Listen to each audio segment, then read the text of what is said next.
नमस्कार, आप देख रहे हैं युग करवट न्यूज और आपके साथ मैं हूं शोभा भारती। पेश है आज का हमारा न्यूज बुलेटिन। आइए नजर डालते हैं आज के हेडलाइंस पर। चुनाव में बेचनी है शराब तो हो जाओ सावधान। बीएसपी ने जारी की दूसरी सूची। और सपनावत मंदिर में हुई चोरी। चुनाव के दौरान शराब की तस्करी रोकने के लिए आबकारी विभाग लगातार कार्रवाई कर रहा है। आबकारी विभाग की टीम ने लोनी के टीला मोड़, हिंडन खादर, रिस्तल, जावली में छापेमारी कर 5000 किलोग्राम की लहन और 60 लीटर कच्ची शराब बरामद की है।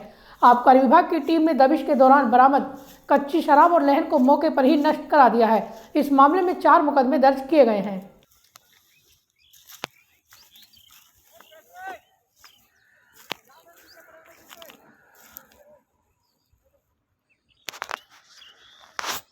कोरोना संक्रमण के चलते जिले में शनिवार को लगातार 5वीं मौत से स्वास्थ्य विभाग में हड़कंप मच गया है। बीते 24 घंटे में संक्रमण के 906 नए मामले भी सामने आए हैं। लगातार जिले में कोरोना का कहर बढ़ रहा है। कोरोना संक्रमण कहर जिले में थमने का नाम नहीं ले रहा है। संक्रमण बढ़ने के साथ ही जिले में मौतों का सिलसिला भी शुरू हो गया है। जिले में लगातार संक्रमण से शनिवार को 5वीं मौत हुई है। लोनी निवासी 40 वर्षीय महिला को कोविड वैक्सीन भी लगी थी। 10 दिन से बुखार था। हालात बिगड़ने पर उसे मेरठ के अस्पताल में भर्ती कराया गया था, जहां कोविड पॉजिटिव भी पाई गई थी।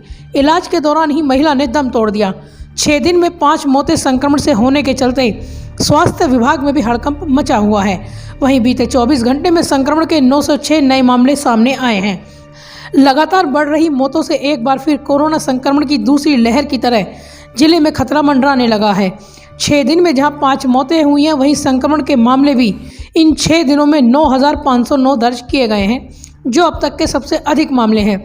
बीते 6 दिन में संक्रमण ने सबसे अधिक कहर मचाया है। इन 6 दिनों में संक्रमण के मामले 2000 की संख्या को भी पार कर गए थे। 16 जनवरी को 2103 और 19 जनवरी को 2041 मामले संक्रमण के दर्ज किए गए थे।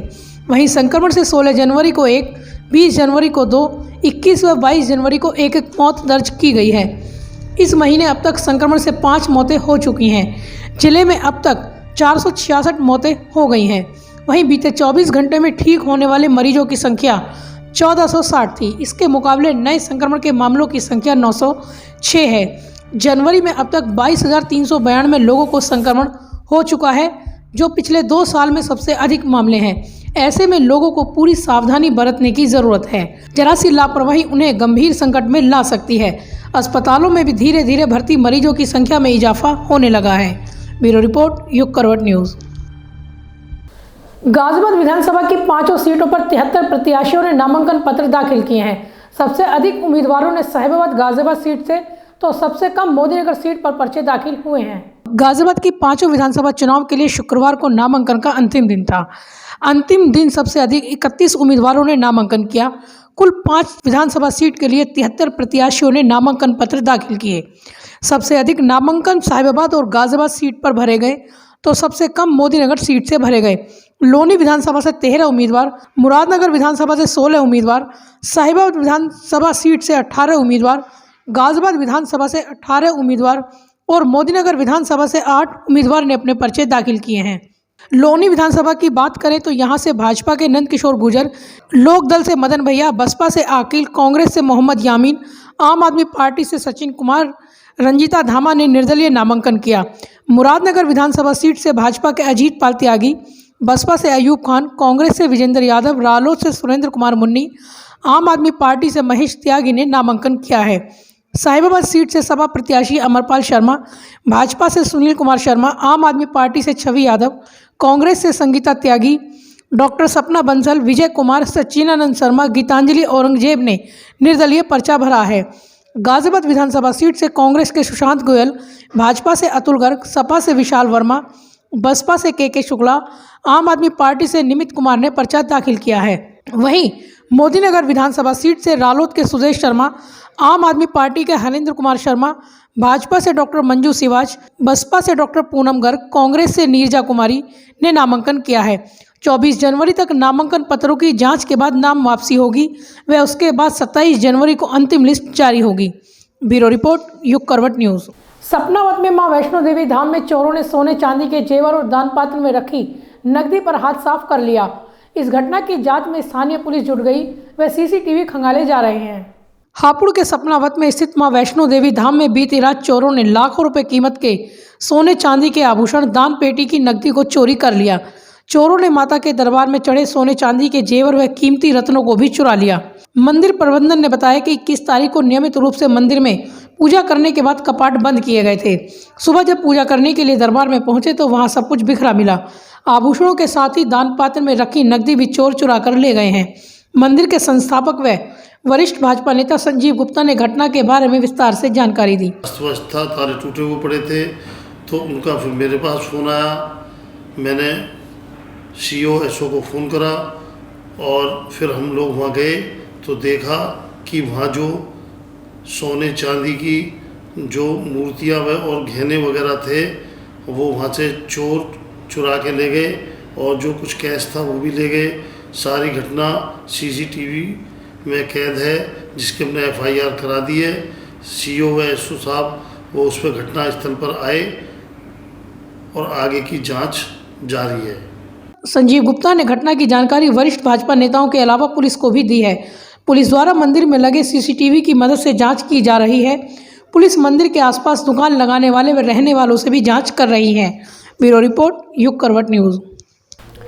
बहुजन समाज पार्टी ने आज दूसरे चरण के विधानसभा चुनावों के लिए 51 प्रत्याशियों की सूची जारी कर दी है। दूसरे चरण के चुनाव 14 फरवरी को होने हैं, जिसमें 9 जिलों की विधानसभा सीटों पर चुनाव होंगे। बहुजन समाज पार्टी ने उत्तर प्रदेश में दूसरे चरण के विधानसभा चुनावों के लिए प्रत्याशियों की सूची जारी कर दी है। दूसरे चरण में यूपी में 14 फरवरी को मतदान होना है, जिसमें 9 जिलों की करीब 50 से अधिक विधानसभा सीटों पर चुनाव होगा। बसपा प्रमुख मायावती ने लखनऊ कार्यालय में दूसरे चरण की लिस्ट जारी करते हुए कार्यकर्ताओं को पार्टी का नारा दिया। अपनी पार्टी के लोगों को पार्टी का एक नारा भी दे रही हूँ, जो इस प्रकार से है: हर पोलिंग बूथ को जिताना है, बीएसपी को सत्ता में लाना है। बसपा प्रमुख मायावती ने दूसरे चरण की 55 सीटों में से 51 सीटों पर अपने प्रत्याशियों की सूची जारी की है। उन्होंने प्रेस कॉन्फ्रेंस में कहा कि यूपी में सर्वजन हिताय सर्वजन सुखाय की सरकार बसपा बना सकती है, इसलिए एकजुटता से कार्यकर्ता चुनाव में जुट जाएं। मुझे पूरी उम्मीद है कि पार्टी के लोग इस मामले में दिनांक 9 जनवरी सन 2022 को पार्टी के यूपी स्टेट के सभी छोटे बड़े पदाधिकारियों की लखनऊ प्रदेश कार्यालय में बुलाई गई बैठक में उन्हें दिए गए जरूरी दिशा निर्देशों पर वे अपनी पूरी ईमानदारी व निष्ठा से अमल करते हुए इस बार सन 2007 की तरह फिर से यूपी में अपनी पार्टी की पूर्ण बहुमत की सरकार जरूर बनाएंगे। बसपा ने बेहट से रईस मलिक, नकुल से साहिल खान, सहारनपुर नगर से मनीष अरोड़ा, सहारनपुर सुरक्षित से अजय सिंह, देवबंद से राजेंद्र सिंह समेत 21 प्रत्याशियों की सूची आज जारी की है। ब्यूरो रिपोर्ट, युग करवट न्यूज़। यूपी सीडा के अधिकारियों की लापरवाही का खामियाजा लोनी के किसानों को उठाना पड़ रहा है। लोनी के औद्योगिक क्षेत्र से निकलने वाले गंदे पानी के लिए लगाया गया एसटीपी प्लांट खराब होने से वह किसानों के खेतों में जा रहा है, जिससे उनकी फसलें बर्बाद हो रही हैं। लोनी क्षेत्र के शकलपुरा गांव के किसानों की फसल ट्रोनिका सिटी औद्योगिक क्षेत्र की फैक्ट्रियों से निकलने वाले केमिकल युक्त पानी से खराब हो गई हैं, जिससे किसान बेहद परेशान हैं। यूपी सीडा के अधिकारियों की लापरवाही का खामियाजा किसानों को भुगतना पड़ रहा है। इन वीडियो में जो पानी आपको दिखाई दे रहा है, यह कोई तालाब या वाटर पार्क नहीं, यह यूपी सीडा के अधिकारियों की लापरवाही से किसानों की मेहनत से खेत में पैदा करके गई फसल की बर्बादी की तस्वीरें हैं। लोनी में यूपी सीडा द्वारा ट्रोनिका सिटी औद्योगिक क्षेत्र बनाया गया था, जहां पर सैकड़ों की संख्या में फैक्ट्रियां संचालित हो रही हैं।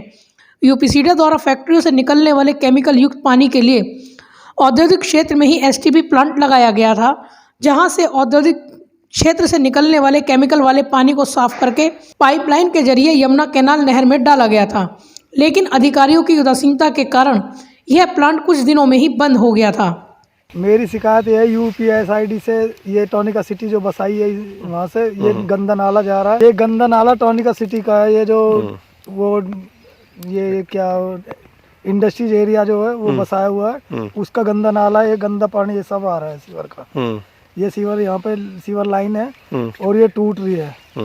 मेरे को इससे परेशानी, ये मेरी खेती है, ये देख लो मेरी वो भरी भराई खेती, पानी भर गया, वो सारी का नाश हो गया और ये खेत खत्म है मेरा। यहाँ पे आसपास में कोई इसकी वजह से ही कोई वो भी नहीं रहा इसे, सब जमीन ये खाली पड़ी है 10-15 साल से।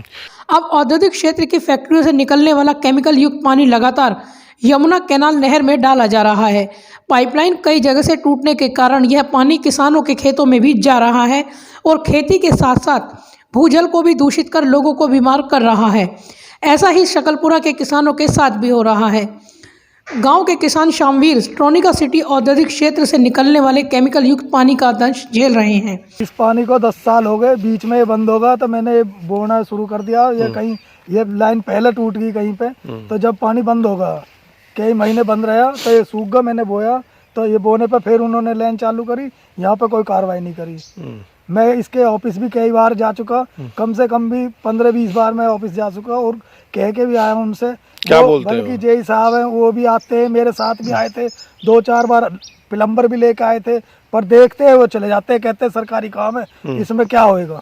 इसे तो ऊपर से ही वो जब कागज बनेंगे, वो बनेंगे, पैसे आएंगे, जब्त करवाएंगे।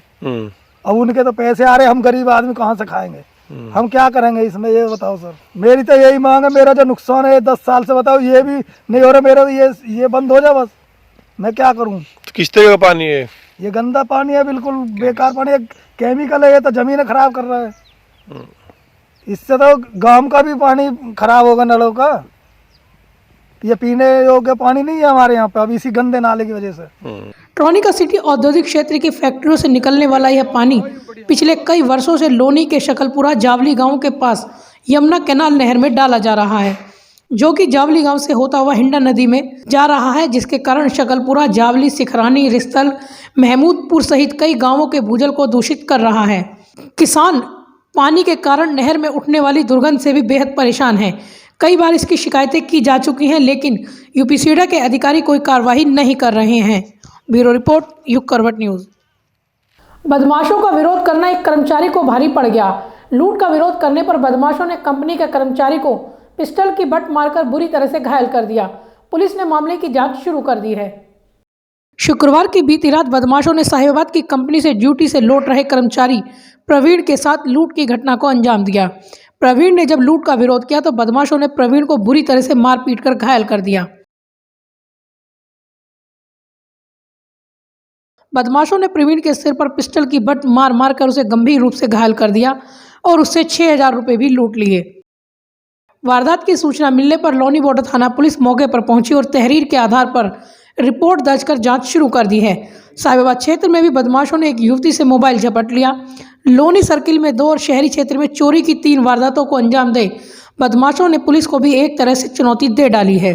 ब्यूरो रिपोर्ट, युग करवट न्यूज़। शहर के ऐतिहासिक दुधेश्वरनाथ मंदिर में दक्षिण भारतीय शिवलिंग की स्थापना के लिए प्राण प्रतिष्ठा समारोह शुरू हो गया है। 23 जनवरी को मंदिर के महंत नारायण गिरी के सानिध्य में शिवलिंग स्थापित किया जाएगा।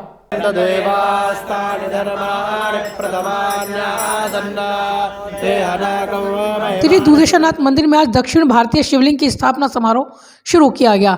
शिवलिंग की प्राण प्रतिष्ठा विधिवत मंदिर के महंत नारायण गिरी ने सैकड़ों शिव भक्तों के साथ की गई। शिवलिंग की प्राण प्रतिष्ठा समारोह विधिवत मंदिर के महंत नारायण गिरी के सानिध्य में सैकड़ों शिव भक्तों ने की। विद्महे वक्रतुंडाय धीमहि तन्नो दन्ति प्रचोदयात्। कात्यायन्ये च विद्महे कन्याकुमारी च धीमहि तन्नो दुर्गे प्रचोदयात्।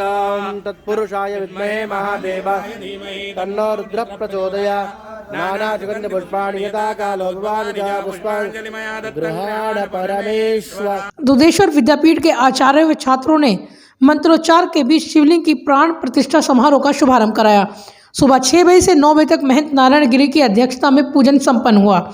इसमें शिवलिंग को जलाधिवास, अन्नधिवास, फलाधिवास, पुष्पाधिवास कराया गया।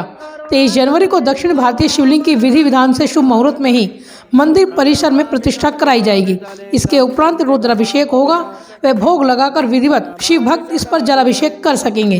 बता दें कि दुधेश्वरनाथ मंदिर में हर साल लाखों की संख्या में शिव भक्त जलाभिषेक करते हैं। शिवरात्रि पर यह संख्या और भी अधिक बढ़ जाती है। मंदिर में दुधेश्वर शिवलिंग है। अब भक्तों को दक्षिण भारतीय शिवलिंग पर भी जलाभिषेक करने का सौभाग्य प्राप्त हो सकेगा। दक्षिण भारतीय शिवलिंग की स्थापना को लेकर शिव भक्तों में खासा उत्साह है। मंदिर के महंत श्री पंचदशनाम जूनो अखाड़ा के अंतर्राष्ट्रीय प्रवक्ता नारायण गिरी के निवेदन पर यह शिवलिंग तमिलनाडु से नटराजन स्वामी द्वारा भेजा गया है। ब्यूरो रिपोर्ट, युग करवट न्यूज। तो फिलहाल आज के लिए इतना ही। गाजियाबाद और आसपास की खबरों के लिए देखते रहिए युग करवट और विस्तार से खबरों को जानने के लिए पढ़िए युग करवट न्यूज़पेपर। सब्सक्राइब कीजिए युग करवट। नमस्कार।